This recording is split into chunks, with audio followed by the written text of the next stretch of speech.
What's up, everybody? Happy Thursday. One more day. Tomorrow is Friday. Welcome to Beyond the Ramp with Cowboy Preacher, episode 17. Um, we're talking hurricanes and storms that we all have to deal with in life. Um, Start off, and I know this economy sucks. Uh, But it don't take nothing to like and share this podcast. It's the only way to grow it. Only way. I mean, it's not the only way, but word of mouth is the best way. And like I said, even if you don't like it, um, just like and share it. You don't have to watch it again, but it helps everything. And if you watch YouTube a lot, just go over there. Uh, Type in the Boat Ramp podcast and subscribe to that and like it, share it wherever you have social media. It just helps. I'm trying to get that going a little bit more over there. Anyway, welcome. And if you notice, all the sponsors are listed below, and tonight is Cabbageshack Artwork. You don't see this hat, and shout out to Printful. I mean, you can't really tell it. I'm not going to put it up close, but the stitch work is great.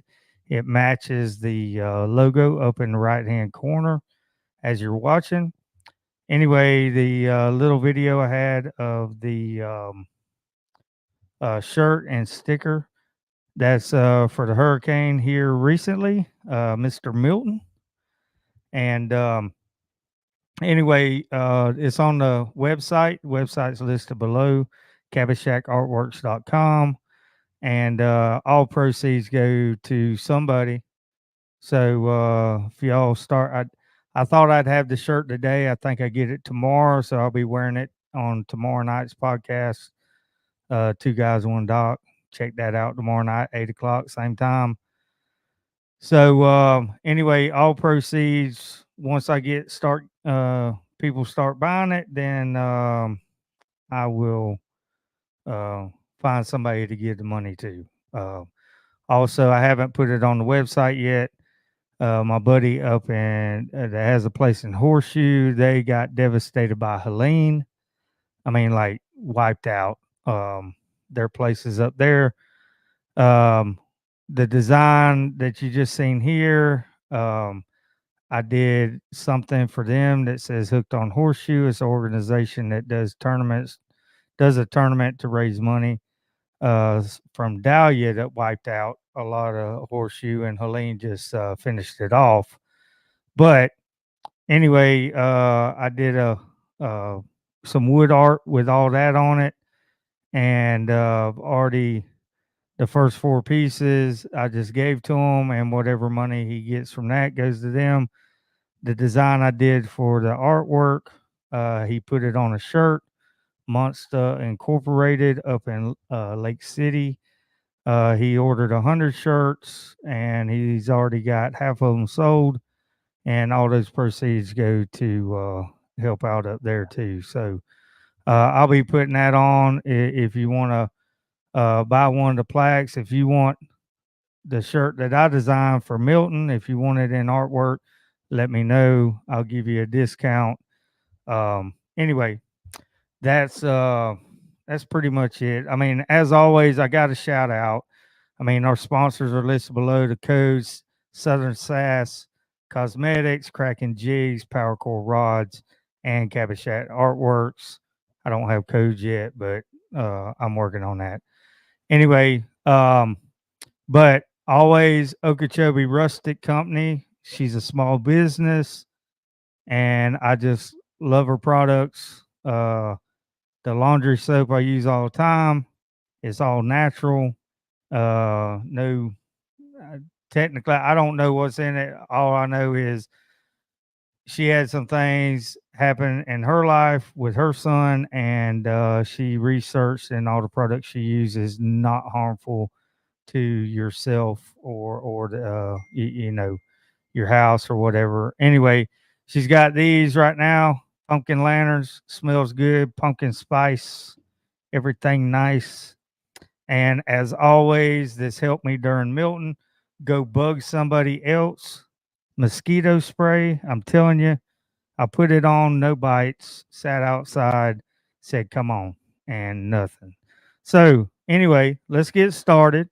Let's bring in the man, the myth, Cowboy Preacher, and you got to come over. No. Oh, I'm not coming over right oh, now. he's not coming over. I see that you have Bones is still here. Yeah, Bones is here in the And, background. yeah, Yeah, he's loyal. and he's gonna make another debut tomorrow night. I'll be here in the shack, in the Cabbage Shack, with Bones. Bones is gonna co-host with me, and I saw the real Bones actually like the live thing. I don't know if he's watching, but the real Bones, I'll be seeing him tomorrow or Saturday. Get a little haircut.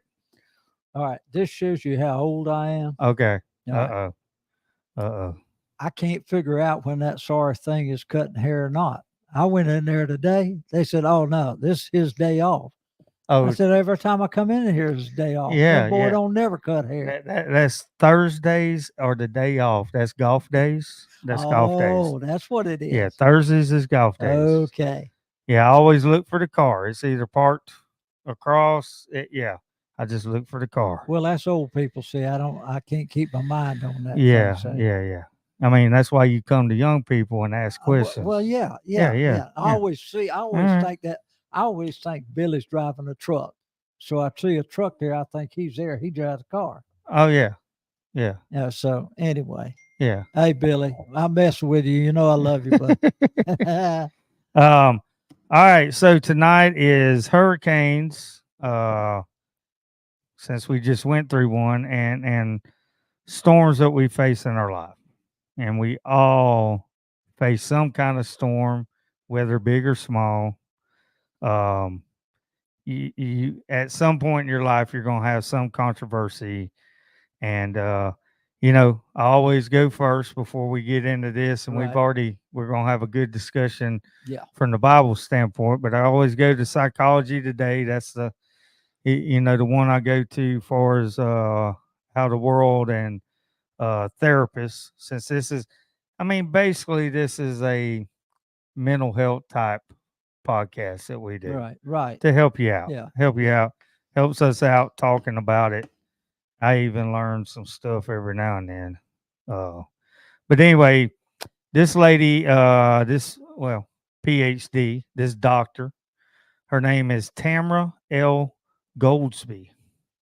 Uh, it says, I guess she writes in the stress department or whatever, less stress, more peace is what she says. So, um, she said, I'm not going to read all this. It's 6 pages. I'm just going to briefly read a couple of things I thought was pretty good, and then we'll go from there. But she says her key points in this is called facing emotional storms. It's a personal perspective.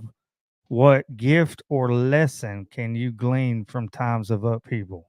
Okay. Yeah. Uh, and key points, we all have emotional storms in our lives at some point. And a lot of storms that do come in our lives are emotional. Absolutely. That I would say what, 80%? Yeah. Every day Every we day have you some have type to, of emotional storm. I right, mean, we learn right, to control it. right. Number two, don't try to go through an emotional storm of life alone. Find a loved one or counselor, friend, whatever. And number three, there may be a deeper meaning or positive lesson we learn from emotional storms. So, um, and she and since we're talking about hurricanes too, she says storms can hit us in all aspects of our lives. It may be an inner emotional flood, a hurricane at work, or a relationship snowstorm.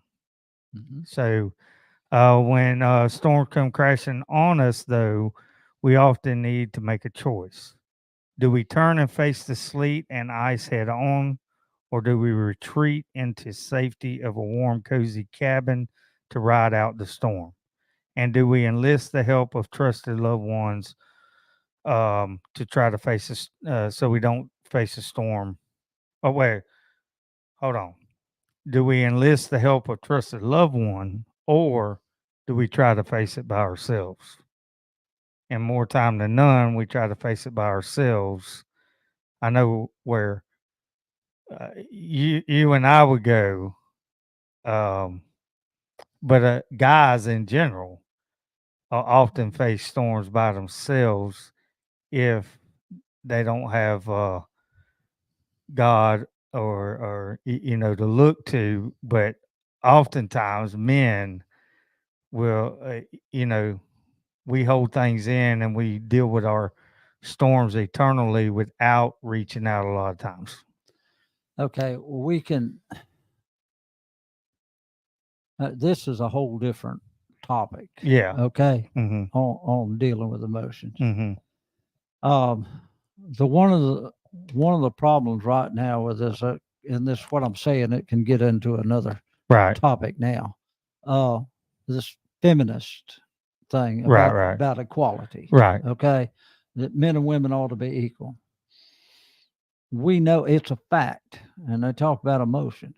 A man's emotions and a woman's emotions are Right. totally on a different plane. And so, if a woman is, and it's fact, more emotional than a man, Yeah. she's expecting him to be on the same level Right. that she is. Uh, and her emotions are more involved, whereas he has to step back, control his emotions to Right. be able to deal with her emotions. Right. Right. And so that's what I'm saying. Yeah. It's a whole different thing. Yeah. Now, part of that is also when she talks about never try to deal with it alone. Yeah. Well, we get into the biblical side, but there are some things You have to deal that you have to deal with alone. by yourself. Yeah. Yes. And you know that, but again, this is this simps, and what we Right. used to call wimps are now simps. Right. But uh, uh share with me. That's what Yeah. a woman wants man Right. to And share his emotions. well, this is Dr. Terma. What So was her name? Terma. uh, Tamara, Tamara. I think it's Tamara. Yeah. Tamara I can't. Golden. I'm not saying that she's No. wrong, but I'm No. simply saying that when you sit there and you try to put everybody in one box, that's an impossibility. Right. You can't. You can't. Everybody deals with everything different. I mean, every. I mean, you could have the same problem lined up with 5 different people, Yeah. and they all gonna react different. Right. And again, when you bring, if a woman is more emotional than a man, when he comes in, if she's broken down emotionally, Yeah. oh, what am I going to do? Break down with her emotionally too? We both sit on the floor and cry together? Well, I have to hold myself in. but that's what the world wants. That's what the feminists. There you Anyway, go. again, this is a different subject, so let's continue. Oh yeah, let's go. But it's all about emotional storms. Let's see. What there was one more thing, and I know we yeah. I mean, I'm not gonna read any more of this because that's basically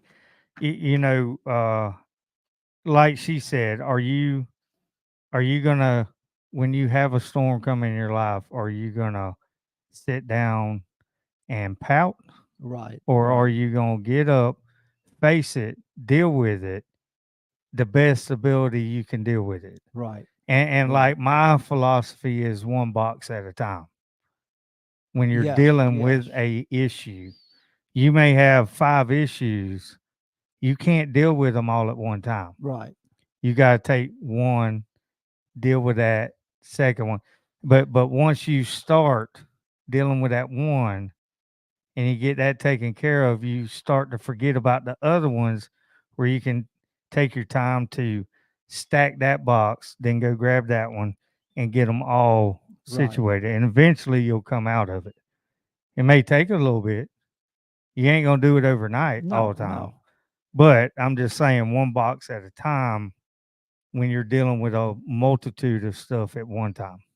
Okay, I thought of this, and I think we've shared this before, maybe not. When I had my heart surgery, Mm-hmm. And your mother had to go back to the house and get various things. Right. Okay, so here's how, if you don't handle your emotions, and you're with the box, so your mother goes into her home. Yeah. She's trying to figure out everything All at once. all at once of Mhm. what she needs. Now, when you do that, you can get 95% of it, And you're gonna forget. but 5%, You're gonna forget. right, you're going to Right. forget. So what you told your mom, go to the bedroom first, Right. get everything you need there, Yeah. and then go to the next room, and Right. the next room, and next room, so you get it. The thing about it is, if you got 5 boxes and you're trying to stack them all at one time, Yeah. they're going to keep falling. You're going to run Right. over here, try to balance that one and everything, Yeah. where you start with one. You got and to once build a have it- foundation of those Absolutely. problems. So So that's anyway, we'll go ahead and get into the biblical, because I mean, basically, there's not a lot that I found for as everything she says. Pretty much everything I read for is just, it's an emotional dealing with right, it, all right. this and that. But so go into what Okay. you found, and then a question I ask you, I'll bring up in a little Okay. bit.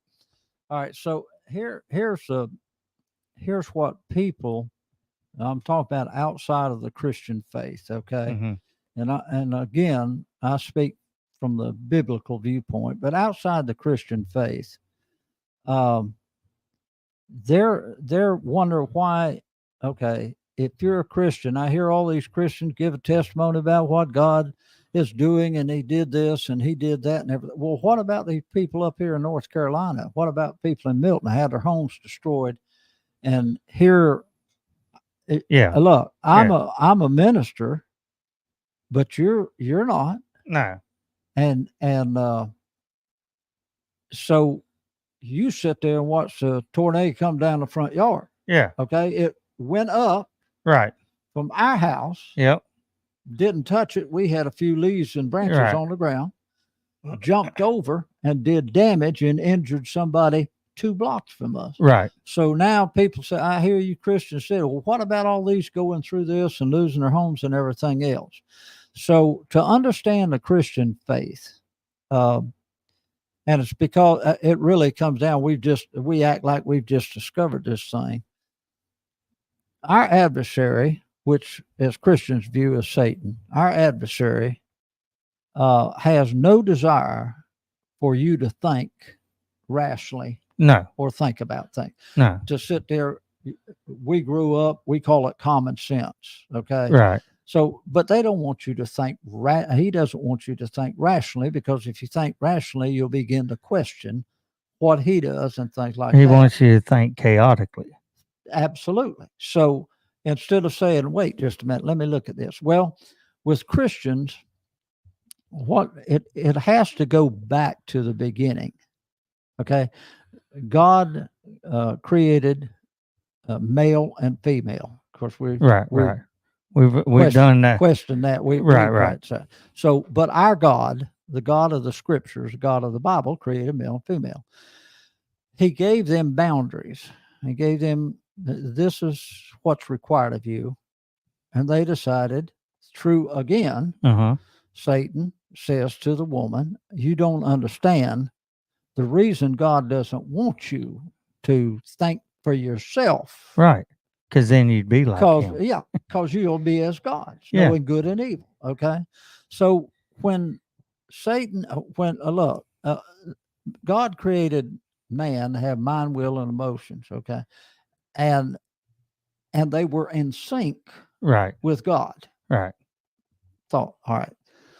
When they decided that they would rebel against God, and that's what sin is, to rebel against God's, what his requirements are. Sin is rebellion. So they rebelled against God. We know the story. Adam and Eve ate of the fruit and they were cast out. At that moment, what God did was said, you want to run your life, Yeah. run your life. He withdrew his spirit from them, Right. and they are no longer mind, will, and motion in sync with God. Right. Now, here it's almost like a paradox that I've discovered. I want, and we Christians say, well, God gives us free will, Right. right? Right. That's fine and good, but I resent him giving us free will because I don't want to be accountable. Right. I don't want to suffer the consequences Right. of my free will. And so what they did, God says, fine. Everything is cursed from this point on. The ground, everything else. We say, why are the storms? Why is this? Why is this? It's because in the New Testament, where the Pharisees had come to Jesus about divorce and asked him about that, and he said, well, let me tell you something. It wasn't so in the beginning. Right. But because of the hardness Right. of your heart, Moses gave you a writ of divorcement. Now, oftentimes we just take one step and that's it. Oh, well, that only applies to divorce. No, every answer in the problem, I mean, every question, all these things take place in the world today. As Christians, we understand that in the beginning, it was not so in the beginning. God never intended all this. In the beginning, it was perfect. Absolutely. And then when Satan got in there, right, and they did what they did, it was taken away. Absolutely. And again, you said the earth was cursed at that moment. Everything. And so it's in a chaotic world, but it still belongs to God. And the Bible says in this imperfect world, it rains on the just and the unjust. Yeah. Okay. So what happens is it's a world of chaos without God, and we've rejected God. And so God said, well, I give you free will, make your choices, right, do what you want to do, but this is a world of chaos. Solomon was at a time of war when he wrote Ecclesiastes, right, and there was a time there were no wars. He was the smartest man in the world. He was the wealthiest man in the world. right. And so Solomon said, you know what I'm going to do? I'm going to take some time off. Yeah. Okay. And in this time off, I'm going to study everything about man, and where in a world where God's authority is not recognized. Right. Okay. And he did. He said, I built orchestras. I tried to road to drink, still keeping my mind clear. He did all of these things, and his summation was vanity, or empty. Right. All is vanity. He simply said it's all a blowing of the wind. And so what we look at from the beginning down to the present, nothing's ever really changed. No. Okay. We have those people that, well, yeah, we've had increased in this, and look, they had volcanoes erupt, and they've had all kinds of disasters throughout life. So I'm simply saying that what we did is we resent God almost for allowing us to have free will. On the other hand, we want to create God in our image after our likeness. Okay. Right. But we don't want the consequences of it. Right. We don't want to suffer. Oh, I made a bad choice. Where's God? Right. He should have stopped me. Well, the problem with that is, if you're fixing to make a bad choice and you want God to stop it, then you become a puppet. Yeah. You no longer have free will. Right. So right. I only want the free will for what I want to do. Right. And so sickness and everything else came with sin. That's why Christ came to die for that sin, so we can be counted as righteous before God. Okay. But we still remain in a fallen world. Right. And so what happens when we experience emotional trauma, physical trauma, grief, all the things that face everyone else. Right. No one is exempt from this. Right. We have a God that we can turn to that is a personal God. Yeah. That we can talk to. Now, to get into what I've just given a background on that. Here's the problem. We have the story in Mark about Christ and his disciples. Now, these were 12 ordinary men, but are selected by God himself. Right. And all of them had their problems. All of them, different walks of life. You can imagine a bunch of fishermen with Luke, a physician. Oh, yeah. Yeah. And James and John want to call down fire. Yeah. And they were called sons of thunder. Right. Right. Lord, just call down the fire and just burn them up. Yeah. I mean, these were the sons of thunder before Thor ever come about. Yeah. So here we have Jesus coming up, and he had been teaching, and it got late in the evening. Now, Mark says that the people followed him out. They had just returned from a mission. We're talking, and word got out. Jesus was teaching, and multitudes started coming out. Well, the Bible said there were 5,000 men, right? Which many people estimate the crowd that had gathered was 15 to 20,000 people that were listening to Jesus teach. Yeah. And then it came, and of course, it wasn't a white church. I promise you, it wasn't a white church, because he preached until till almost dark. Well, okay, they might have been Mexican.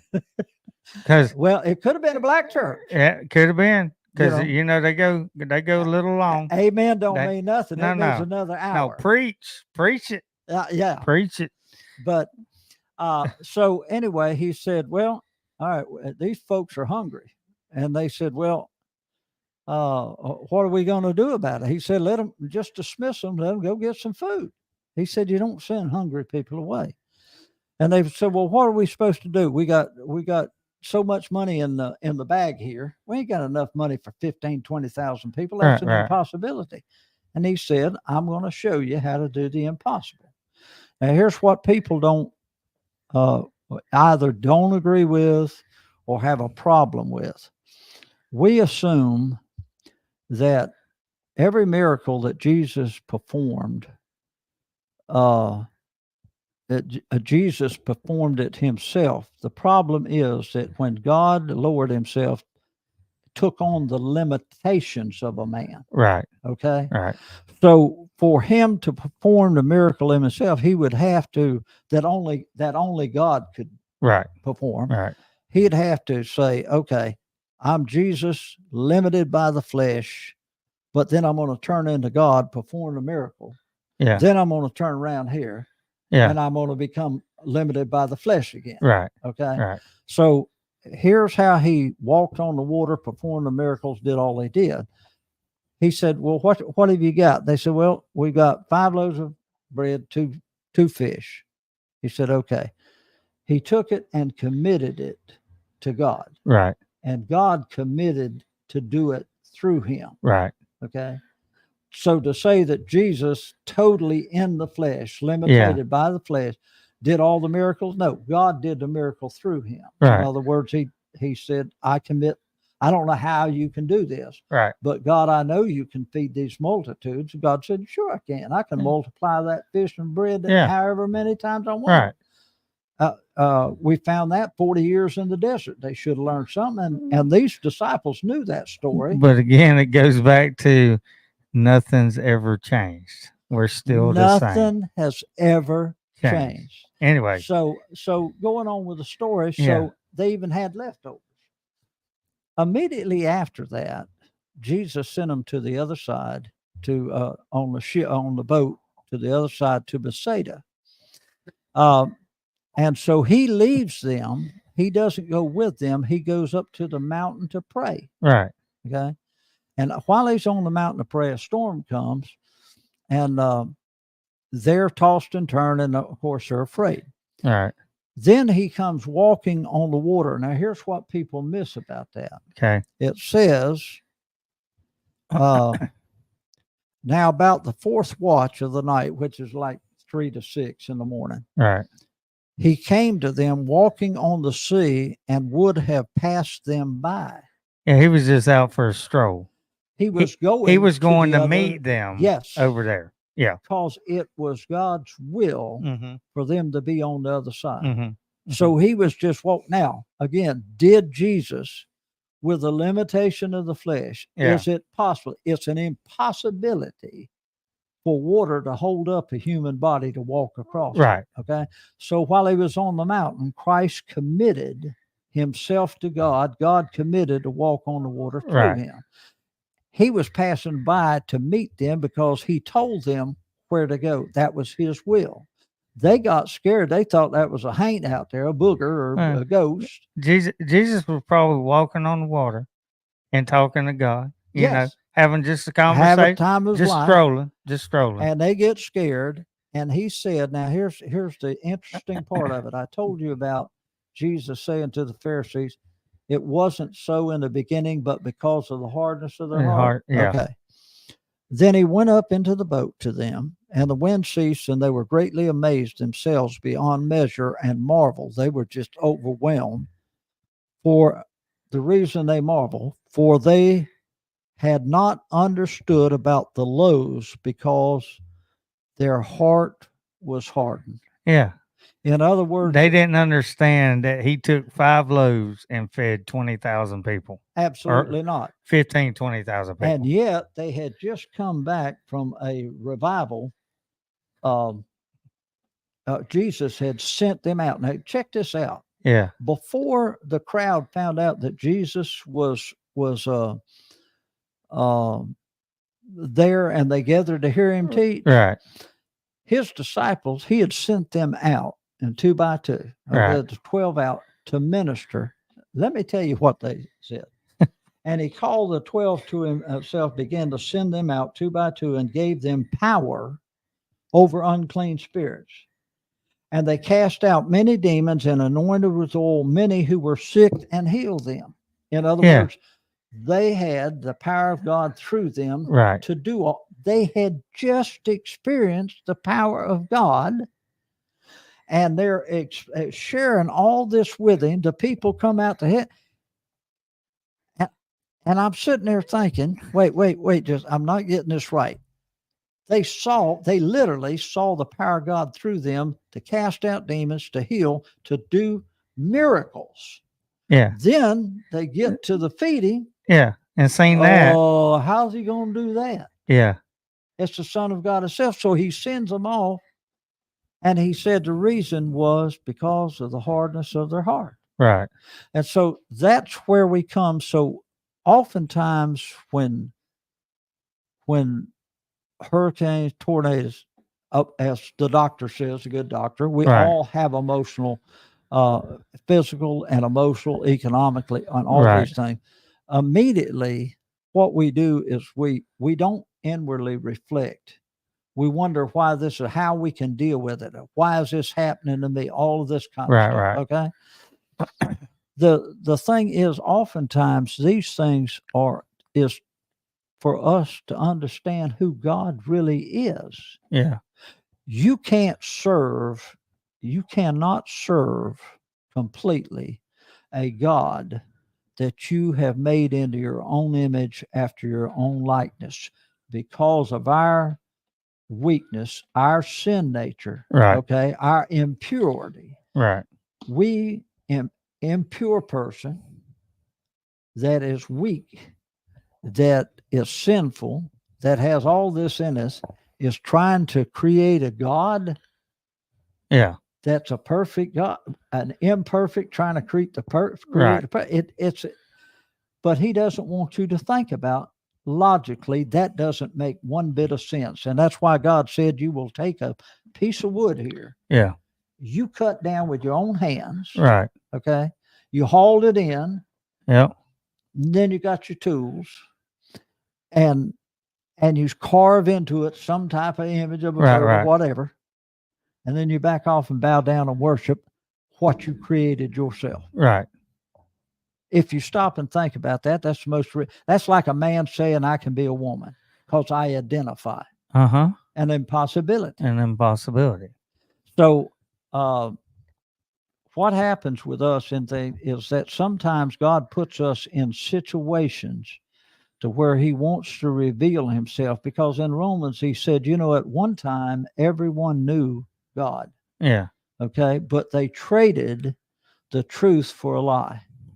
It goes all the way back to that lie. Right. Say that you can be as God.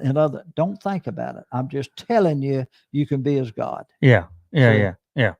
Mhm. And so we said, hey, yeah. And so we resent at times everything that happens in our life when we never stop and think, what do I need to learn out of this? Yeah.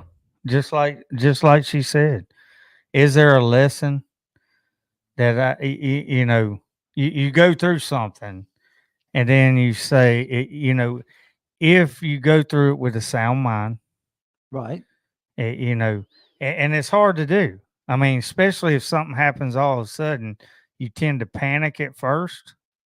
But if you have that sound mind, you tend to uh like quickly reflect on what do I need to do. It might be just a little, oh my gosh, what am I going to do? And then if you have that sound mind, you think, you reflect on it before you act. That's what you try to Yes. do. And here's the thing: is the first thing he said, you know, uh, um, I have not given you the spirit of fear, Hmm. but of power and love and a sound mind. Well, that's the first thing we face is fear. Yes. Yes. Yeah. So we have to say, okay, I am afraid, but this ain't coming from him because he didn't give it to me. Right. It was not so in the beginning. Now, if I'm a child of his, he whispers, do you trust me? Don't be Right. afraid. Do you trust me? Yeah. I mean, and I'm going through some inner storm within myself, trying to reflect and do something that I haven't done in a while. Right. And I always say that I don't worry about it because I don't control it. At the same time, I got to have some kind of input into it. And y- you know I almost I you talk about faith and all this and that, and you almost gotta say, you know what? I keep telling other people that I'm gonna have to do it. I'm just gonna have to Well, the jump. thing about it, there's people also watching you. Mm-hmm. Okay, so you say that your God is a God that can walk on water, Mm-hmm. that can feed the multitude. Mm-hmm. You say that your God can do that. How come you act like the way you are about your decision making? Right. You don't show much faith. Right. So you're not. Yeah. The testimony is, I'm going to try to. Let me see. I put this up today. Carol found this. So That's Pappy. yeah, this is Warren's granddaddy. This is my father-in-law. Okay. Yeah, he graduated from the School of Hard Knocks. That is a real Yeah. university in West Virginia. Anyway. Okay. So he'd been a Sunday school superintendent, all this and a Right. Right. mission and Right. everything. Right. But materially, it says Joe's life started falling apart. He lost his job. He owed more than $30,000 to his in-laws. He owed nearly every supplier in his county. He was 6 months behind in his house payment. He had taken the third mortgage on the property to be developed. Then the man that held the mortgage died, and his estate wanted cash. The bank gave Joe 60 days to come up with the money. 3 days before the deadline, Joe tried everything he could do. He could do. I wish I don't know if I can get this pulled up. Well, you can right there. That night in desperation, Joe fell on his feet and told the Lord what a mess he'd made of everything. He prayed, I'll serve you no matter what. I'm not asking you for anything. Whatever the outcome, I'll be satisfied with it. Right. The next morning, up drove an elderly gentleman wanting to buy the mortgage property. When Joe finished settling with the bank, he had $68 in his pocket, but he still owed the, let me see, still owed the in-laws those businesses and his house payment. By Friday of that week, Joe needed grocery money. When his dad came by, Joe borrowed $5. He took $4.50 to his wife. She asked him what he was going to do with that other 50 cents, and he said it's going to the house of the Lord. The next week, he borrowed $10 from his father-in-law, and $1 went to the Lord. And from that day on, God blessed Joe's business dealings. Today, Mosley, and this has been written quite a while ago, Mosley and Son Construction of Stewart, Florida, run by Joe's son Gary, employs as many as 140 people. Yeah, and I mean there was 200 and something when I worked for him. Okay, Yeah. So is that not a hurricane? Oh, that's a big hurricane. Is that not a tornado? That's all of them. That's a snowstorm, a hurricane, a tornado. That's the whole enchilada. That's where the hurricane was coming and the tornado came. Yeah, just popped down in the middle of it. And he tried everything he could. He could. And yeah, and I mean I've had things happen. Something with a car, and I thought it was going to be $8,000, and it ended up being $9,000 to fix it. Wasn't mine, and I didn't know what. I mean, there was a little fear, a little panic, more mad at first because of Anyway, but an opportunity presented itself. I was able to pay it, get it fixed, and I paid that person back quick as I can. I paid it back pretty quick. All right. So here's to put that. James says, to he who knows to do good and doeth it not, to him it is a sin. Right. Okay. So going back to that. Oh, yeah. And I want everyone to understand what I'm fixing to say about the Christian life. You knew I shouldn't buy that car. It wasn't the right one. Well, okay? Yeah, they were told not to, but right, anyway. Because of the car that it was, many cars are high maintenance. Yes. I mean, if you're going to get it. So whatever costs somebody $1, it's going to cost $5 for that one. Right. So, but this is what they desired and so on and so forth, the story. So you could have said no and been the bad guy, but we make those decisions. Yes. And here, now that did not, and when it came to where you had to do something and you had to make the pay, he didn't take that away from you. No. He wanted you to learn something through that because of the decision you knew to do right. You didn't simply, and we all have an understanding of that.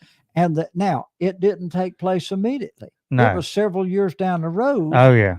Yeah. And you paid so you learned from that. Yes. Now, many of y'all don't remember Stacy Keach. He was a Hollywood actor and I should have found that video and we could play it. Yeah. But anyway, it shows a video of Stacy sitting on the in a chair, and his son is playing with the socket, electrical socket. And the wife runs over real quick and tries to start, and Stacy holds her back and said, just leave him alone. And pretty soon you see the light, the room light up, because the son stuck his finger in that light socket.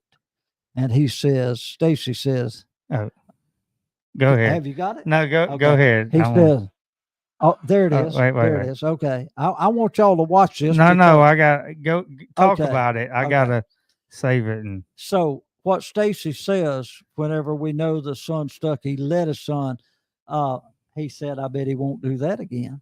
Now, the response of the world today, what kind of a father would allow their child to sit there and deliberately put his finger knowing what's going to happen to him? I got to do this real quick. Okay. Oh, crap. Okay.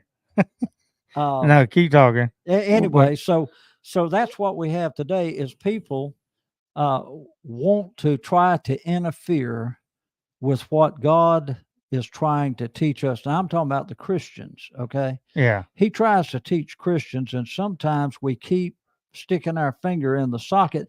And look, y'all know this, that a Yeah. child that stuck his finger in the socket may not learn that lesson the first shot around. Yeah. He thinks he can get by with it the second time. Yeah. And so again, it goes back to this: that people have not changed. No. I we'll end with that with the funny, but anyway, yeah, and the one thing that I talked to you about was what's the one thing that that pastors get asked about. I mean, like, to me it's like a number one thing everybody gets asked about, and I think we talked about it, about why does this happen to, why you bad know, things happen to good people. yeah, yeah, You know, why does this one get cancer? right, Or why is my child born with a birth defect? right. Or things like that. You And know, go ahead. and I think what we discussed is it goes back to Adam and Eve. Once they did what they did, God lifted himself from it and cursed the earth. I mean, am I right? Yes, he Yeah. and all of the earth, everything. That's And where it what all was the came verse from. where you said that this affects everybody? I mean, it don't matter, good people, bad people. It It affects, rains on the just and the unjust. right. And Rains there's on the just. nothing. And here's the thing. You know, we have this big thing in debate, and I think it's the number one sin of. I mean, the sin of America that God's going to bring into judgment against America is abortion. Yeah. You know, we always have and it bothers me about Christians always having this Christian debating about abortion, whether it's abortion. And yet God says to the Christian, Yeah. not to an unbeliever, not Right. to ones in the world, but he said, know you not that your body is the temple of the Holy Spirit. You are not your own. You've been bought with a price. Right. So should I take what has been bought with a price? And so going back to abortion, what about, why doesn't, and again, Satan wants you to think, so, okay, I'm for abortion. I'm pro-abortion. And they always have that, Right. you know, what we talked about in case of rape and things. Right. Right. Well, what about the Tim Tebows of the world? Right. We wouldn't have had them. What about that guy that was born, I can't think of his name, but he's all over the world. He's a Christian. He's a motivational speaker. He's the most exciting young man that was born without arms or legs. Do you abort that? Yeah. He has inspired millions. Yeah. Yeah. And you remember the guy when you at Church of Palm City, David had cerebral palsy. Yes. Yeah. Yeah. The guy was went all over. Right. Right. He said, I have cerebral palsy. What's your excuse? Right. Right. Wow. Right. Yeah. Yeah. So when these things, storms and all of these comes in your life, as a Christian, I trust God that he already knows what's on the other side. He already knows. And like you said tonight, oftentimes he has protected us here because he knows what we're fixing to face here. Right. You know, he brings about things and protects us in ways that we don't see. I think the greatest story was the book of Job. We always say it's about patience. Job didn't have that much patience. But basically, all the things that were taken away from him, and in the end, when God finally said, and what Job said, and many people today have the same attitude as Job, whether they're Christian or non-Christian. I'm not guilty.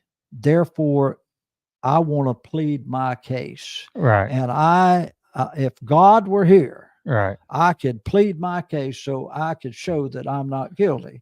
And the problem is God showed up with Job. Yeah. And he basically said, all right, pull your britches up and plant your feet on the ground because I'm going to ask you some questions. Right.